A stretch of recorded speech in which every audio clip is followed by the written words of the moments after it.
How can the Raiders fix their offense in 5 simple steps? I'm glad you asked. I'm Mitchell Renz, host of the Raiders Report, and coming up here on today's show, I am going to tell the entire nation, if I was in that Raiders organization, how I would try to do my best to fix this offense. And the first step is the easiest step humanly possible, and it could happen right now. Quite frankly, I hope it does happen right now. It's firing Luke Getsy or demoting Luke Getsy. If you still want to be able to keep Getsy on the staff, that's fine. My bottom line is you got to take play calling away from him. There are so many other coaches that are better on the current staff right now that I would trust more than Luke Getsy, because through 8 games this season, I don't see how anybody could possibly be confident in Getsy. And I don't want to hear nothing about execution, AP. How about you got to execute and you got to do your job at getting rid of this clown show? Because I don't think Rich Scangarillo's a better guy. He's been fired everywhere he's been, but I think I might trust him right now. What do we have to lose? Luke Steckel, Joe Philbin. These 2 names down here, though, Scott Turner,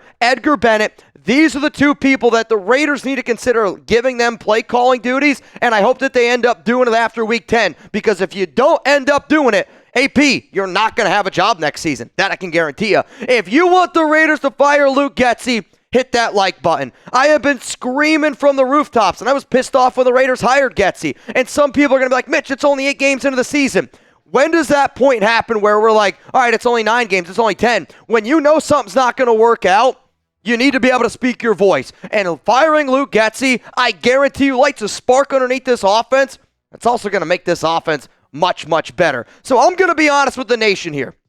If the Raiders do not plan on firing Luke Getsy, then they're going to have to do these 5 things. So I'm going to get into my other 4 steps here in just a moment. But if Antonio Pierce is going to sit up there at the podium and he's going to blame players based on execution, which the players do need to execute a little bit better, but I think everybody watching the show, every Raiders fan that's watched every game this season can confidently say that coaching is a major issue to why we're losing games. If Antonio Pierce is going to say, we're keeping Luke Getsy the rest of the year, then the Raiders need to do these 5 things. First thing that the Raiders need to do, because it's the only way that you're going to fix the offense, you need to start throwing broken dishes at houses. Somebody goes, what are you talking about, Mitch? Well, guess what? We're going to have to start figuring out ways to get lucky, because the only way we're winning with Luke Getsy is if we get lucky. So I found out in Denmark that people save their broken dishes throughout the year, and then they're going to throw them on New Year's Eve. So that's number 1 of how we're going to save this season and how we're going to be able to fix the offense if we decide to keep Luke Getsy. What about this one?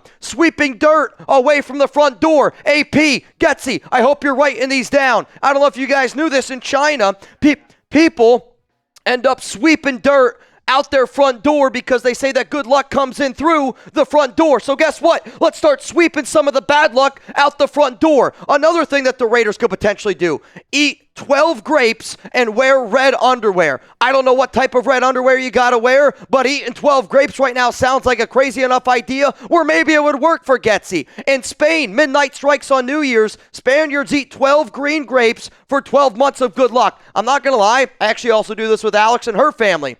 But I don't know if I have good luck, because I got to watch Luke Getsy try to call plays here for the Las Vegas Raiders. What about this? Hey, you got to wake up every morning and you got to say rabbit. Why do we have to say rabbit? Some of you are probably going to say, hey, I got a rabbit's foot. In the UK, shout out to Martin, it's believed that saying rabbit on the first day of the month is going to bring luck. If we're not doing all these things and keeping Luke Getsy, well, then we're just wasting some time, because these things have just as much of a chance to help out the Raiders as Luke Getsy does. What about this one? Wear a surrogate penis. I know, it's a crazy thing that I just said, but there are some countries, especially in Thailand, it sounds like, it's believed that wearing a surrogate penis under their pants is going to help bring them luck. If the Raiders plan on keeping Luke Getsy as an OC, you better try to do all 5 of those things to bring in some good luck to the Silver and Black, because it's not going to happen. So if you didn't like my good luck charms, how about you let me know down in the comments section. What do you do for good luck?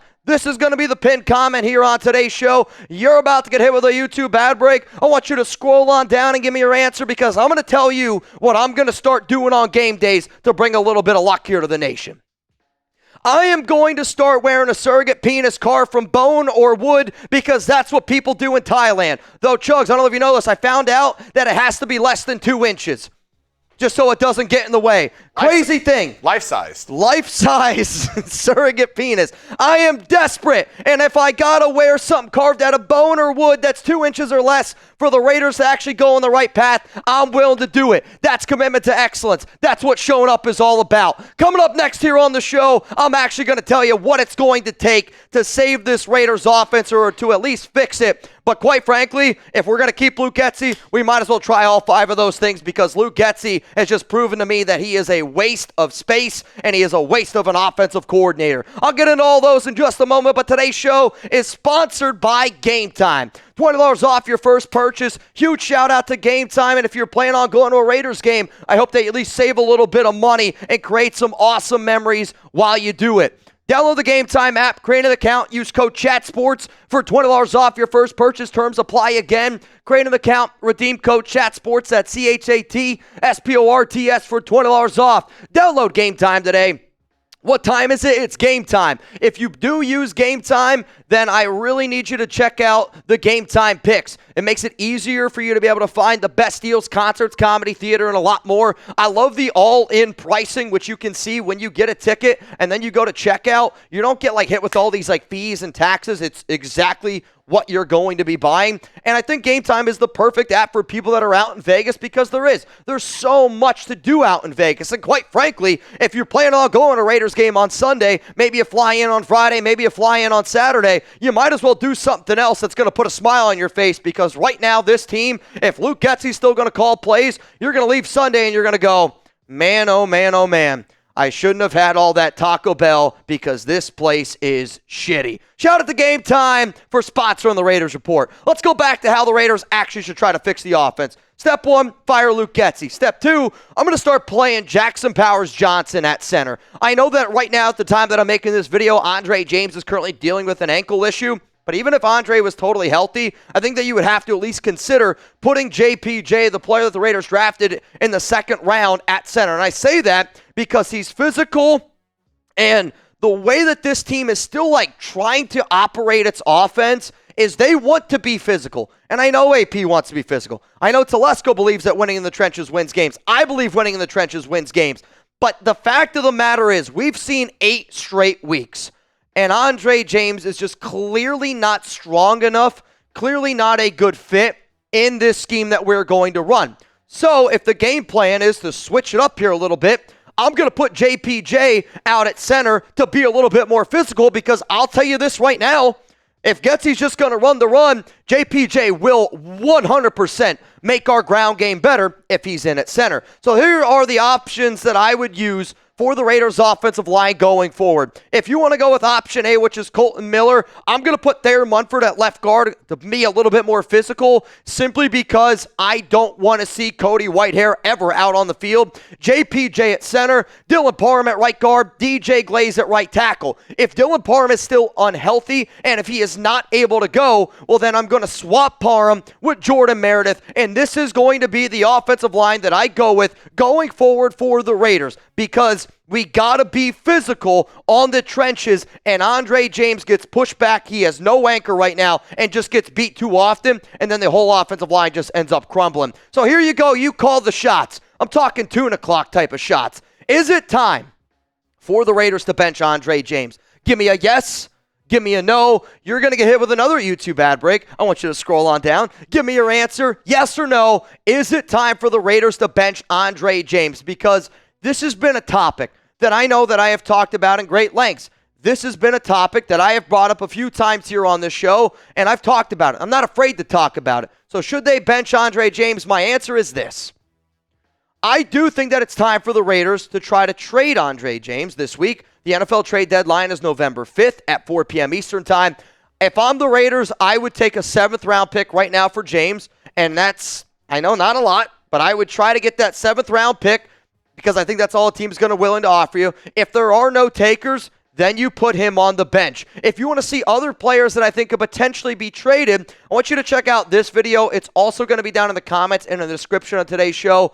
Don't worry, I'm not trying to trade away Max. I just talk about some of the top candidates. There's 10 players in here of dudes that the Raiders should either try to keep or the Raiders should try to shop. If you want to go check out this video, a lot of details also of the contract and the situation around Andre if the Silver and Black decided to move on from him. Let's go to number 3 here. More Brock Bowers opportunities. I don't understand how the Raiders can go away for Bowers for over 2.5 quarters. You want me to know how I know that Luke Getsy has 0 brain cells? How Antonio Pierce doesn't have the balls to go tell Luke Getsy to get Bowers the ball?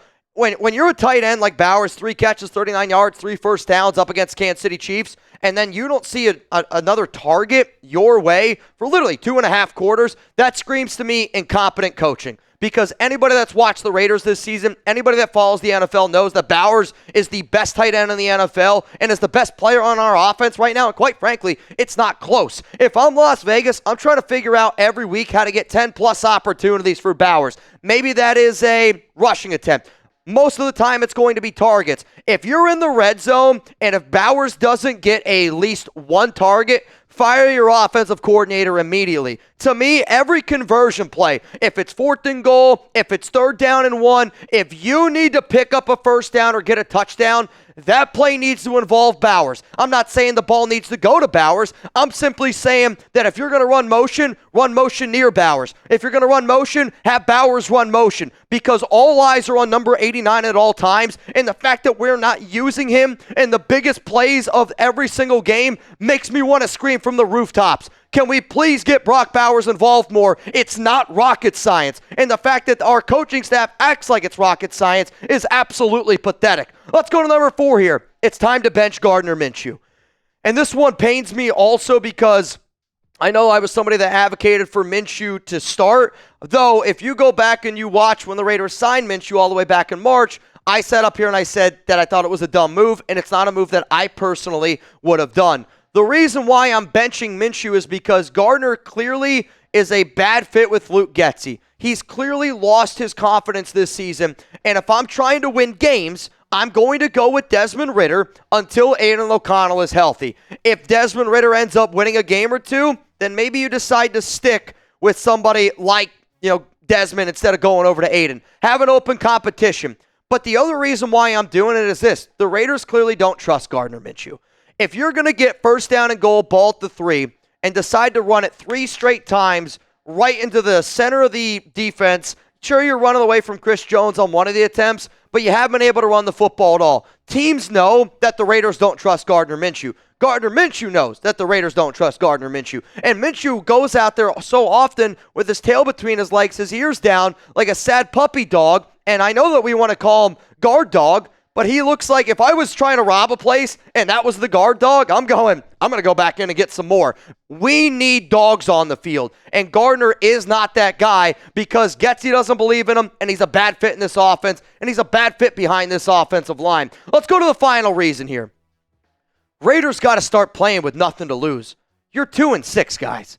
And one of the most infuriating sequences of plays, and believe me, there's been plenty of them this season. And I mean from the Raiders back in week 1, ball at the 43-yard line, you decide to punt because you don't trust your offense. Or this past week where Antonio Pierce said we were trying to, kill the clock a little bit, and we were trying to, they act like they're not trying to score. If you're the Raiders, you're 2-6. What do you have to lose? Throw the ball down the field. Let's stretch the plays. Let's do some crazy shit. I don't know if putting Thayer Munford out at wide is crazy what I want, but the offense is too vanilla. The Raiders play every single week like they're afraid to score points. And I jokingly said this before. It almost looks like AP tries to cover a bet instead of actually going out there and trying to score points. But the Raiders need to do something different. What you've been doing for 8 weeks, it's not working.